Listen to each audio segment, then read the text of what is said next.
Echo എന്ന സിനിമയ്ക്ക് വലിയ പ്രചാരണം നൽകാത്തത് ചിത്രം മൗത്ത് പബ്ലിസിറ്റിയിലൂടെ പ്രേക്ഷകരിലെത്തി വിജയിക്കട്ടെ എന്ന് നിർമ്മാതാവെടുത്ത ധീരമായ തീരുമാനപ്രകാരമാണെന്ന് സംവിധായകൻ ദിൽജിത്ത്. എക്കോ സിനിമയുടെ പ്രൊമോഷനുമായി ബന്ധപ്പെട്ട് ദുബായിൽ നടത്തിയ പരിപാടിയിൽ മാധ്യമങ്ങളോട് സംസാരിക്കുകയായിരുന്നു അദ്ദേഹം. എല്ലാ അഭിനേതാക്കളും ഏറ്റവും അനുയോജ്യമായവർ തന്നെയാണെന്ന് ചിത്രം കണ്ടവർ പറയുമ്പോൾ സന്തോഷമുണ്ടെന്നും ദിൽജിത്ത് പറഞ്ഞു. കോവിഡ് കാലത്ത് വീട്ടിൽ മറ്റു ബുദ്ധിമുട്ടുകളൊന്നുമില്ലാതെ ഇരിക്കുമ്പോഴാണ് കിഷ്കിന്ധകാണ്ഡവും തുടർന്ന് എക്കോയും എഴുതിയതെന്ന് സിനിമയുടെ ഛായാഗ്രാഹകനും തിരക്കഥാകൃത്തുമായ ബാവുൽ രമേശ് പറഞ്ഞു. സ്റ്റോറിയിലെ ഈ കഥ എങ്ങോട്ടാണ് കൊണ്ടുപോകേണ്ടത്, അല്ലെങ്കിൽ ക്ലൈമാക്സ് ഇന്നതായിരിക്കണം, അങ്ങനെയുള്ള യാതൊരു ടാർഗറ്റഡ് ഗോൾസും ഇല്ല, ചെക്ക് ബോക്സ് ടിക്ക് ചെയ്യാനൊന്നുമില്ല.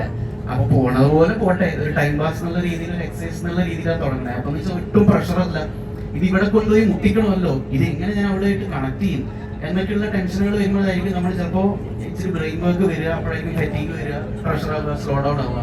എനിക്ക് ഈ പറഞ്ഞൊരു ലക്ഷ്യബോധം ഇല്ലാണ്ട് വെറുതെ ഇറങ്ങി നടക്കുന്നതുകൊണ്ട് അങ്ങോട്ട് പോകാൻ പറ്റുകൊണ്ട് അറിയാണ്ട് സംഭവിച്ചു വരുന്നതാണ്.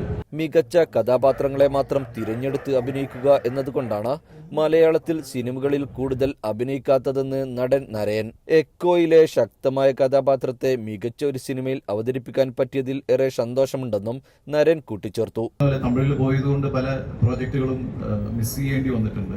ഇപ്പൊ ഞാനത് ഡെലിബറേറ്റ് അല്ല, കുറെ നാളുകൾക്ക് ശേഷം പിന്നീട് ഞാൻ വന്നത് നമ്മുടെ വെള്ളപ്പൊക്കത്തിനെ ബേസ് ചെയ്തിട്ടുള്ള 2018 എന്ന് പറഞ്ഞ സിനിമയിലായിരുന്നു. കഥ നടക്കുന്ന പശ്ചാത്തലം തിരഞ്ഞെടുത്തത് എക്കോയുടെ വിജയത്തിന് കാരണമായെന്ന് നടൻ സന്ദീപ്. നടൻ ബിനു പപ്പു, നിർമ്മാതാവ് MRK Jayaram, production controller Shafi Chammad എന്നിവരും പരിപാടിയിൽ സംബന്ധിച്ചു.